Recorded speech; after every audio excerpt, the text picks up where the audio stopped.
Um, this move, like I said, all of this class will only work if your partner is being aggressive.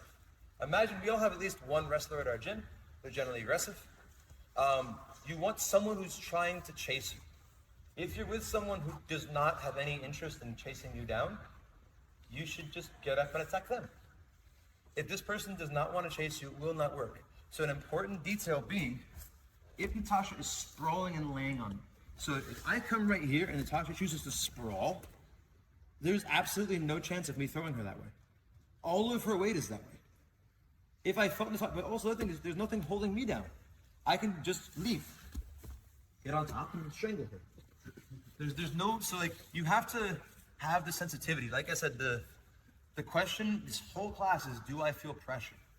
If you don't feel pressure, you should just regard, stand up, just leave. Without pressure, there's nothing keeping you down. I think oftentimes in Jiu-Jitsu, we have this feeling in our head that we're on bottom, so we have to play guard. No, you can just leave.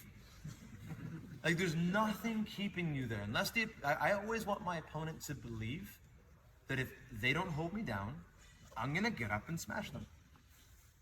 So they have to chase me. So, one last thing on this one, then we're gonna move on, just because these classes are flying, there's a lot of you guys. So, I'm biting my arm like this. If at any point I don't feel Natasha driving into me, I must change my mind. But I gave you the choice of, really important, elbow, the elbow crook on the armpit is the key detail of this throw. If I do this, I'm inviting strangulation. I'm inviting Natasha to strangle me, and I might throw her, and then she'll strangle me as I'm throwing her, which is also horrible for me. So I want everyone to make sure that you just touch the inside of your elbow, like so, take that piece and bite. If you've ever been to a judo class, they're big on this too. They're really big on the elbow bite on the armpit, tricep, wherever they're grabbing. The secondary arm becomes less and less important, but I see a lot of you guys also, you guys like your hands. Try to release this habit of grabbing things with your hands. Your hands are actually really weak.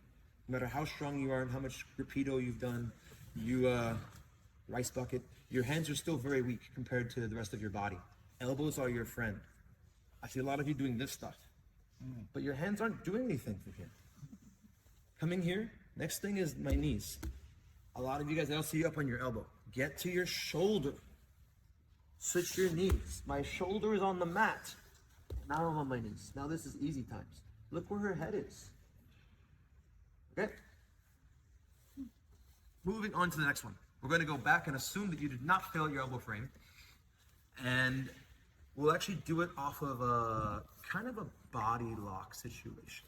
So I'm gonna imagine I'm past Natasha. She comes in, I've made a mistake. She's giving me a big hug, right? She's doing a body lock. From right here, instead of just laying down and being like, I guess you pass, I'm gonna take my elbow and put it in like so. I might only be able to get my wrist, that's okay. I might even also be here. Don't be here, this is just bad. If she's taking time to body lock you, take the time to get up here. If I'm on my wrist, I must slide it down to my elbow.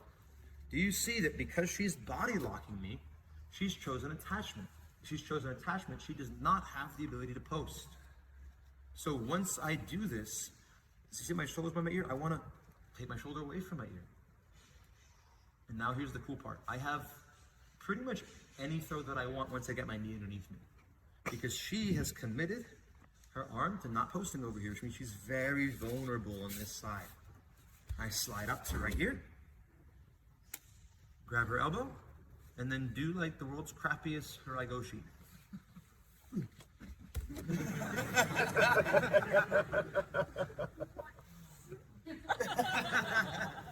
And it is 2 points because I used my leg.